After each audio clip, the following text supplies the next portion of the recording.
Morning, Spencer. Hey, good morning. So yesterday we were making a happy announcement in the iFiber family as we are expanding into Ohio, but still that does not deter the great service and availability and affordability here in Mason and Kitsap counties. So we thought we'd bring in Ryan Scholes. We know him from all the great work he does around the community on the different organizations and things like that, but he also is... what's your title down the street there? What do you got? Good morning. Business Development Manager. I like it. Business Development Manager Ryan like Scholes that. for iFiber Communications. Good morning. Good morning. Good morning. Nice to see you here. Thanks for having me. A little different to have you on the air as opposed to just Right chit-chatting behind in the room. behind the camera. So one of the things that we often talk about are areas, neighborhoods that have the availability to hook up through the PUD3 lines to the iFiber communication service. So, you know, a lot of folks are asking us, we stop us on the street, say, are you going to come here? Are you going to go there?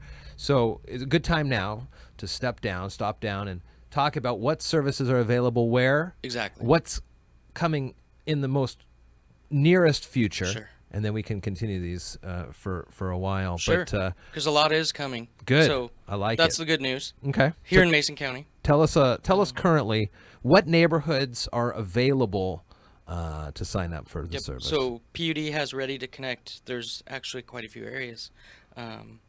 You have Collins Lake that they built out. Okay. That is a fiberhood. That's one of their newest build-outs. Oh yeah, we had Justin and Joel on talking about fiberhoods so a people couple months have ago. heard the term yeah. fiberhoods. It's where it's an area near the networks that PUD can connect, but because they're public, they don't necessarily build out the area. They have to have 70% of the people say, okay. Yeah, there has to be a need. Yep, or 75%, I'm sorry, of the active power meter say, yes, we want this. Okay. And just by saying yes doesn't mean You have to sign you up have for it. to They sign just up for it. understand that saying, it's important. yes, we'd love to have this option. PUD3.org/fiberhood, right? That is correct. Does it count if I call up imitating like the neighbors' voices and stuff, or do they really know. kind They will know. They do know. They keep track. They'll call your neighbors back and go, "Did you know?" They probably verify your meter number or something like that. Sure. I don't know the specifics, but Haven Lake, Lake Wooten, they're all ready to connect. So somebody could call you today. They could right call me after today. this and Yes. figure it out. And they'd be ready to connect. Okay. $100 application fee for those.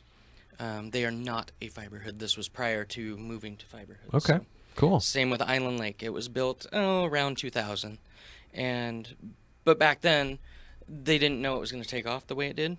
So it was more like they built out for their own fiber needs, and there was some capacity left over. So they said, "Hey, do you want to connect?" Okay, perfect.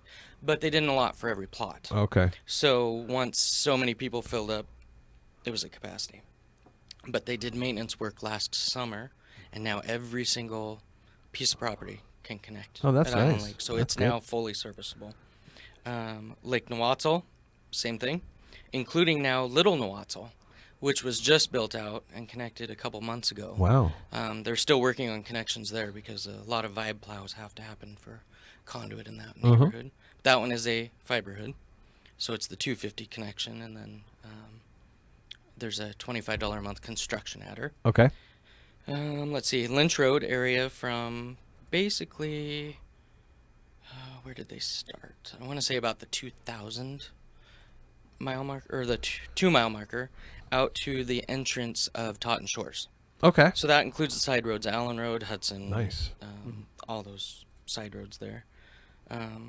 Maplewood, there's an area where it was underground, and so the power wasn't bad, so they just kind of stopped. And there's about 8 homes, I think, that would have to approach PUD and say, "Hey, we want this," and figure out how to pay for the buried service there. But for the most part, it's fully connectable. So now, as I look on the PUD3 website, and we talked about the fiber hoods and how you can join in on that if your whole neighborhood is so interested, they have a whole little section where it shows the connected Yes. places like Little Nawatzal you just mentioned, and the construction for other areas that are happening now, like That's the correct. Tuhuia River Bridge, Grape Lane, Ford Loop Road, and others. And those mostly came about because of the grant that PUD was awarded last September. Very nice. And so it automatically threw those areas into that construction phase. Looks like there's a lot of other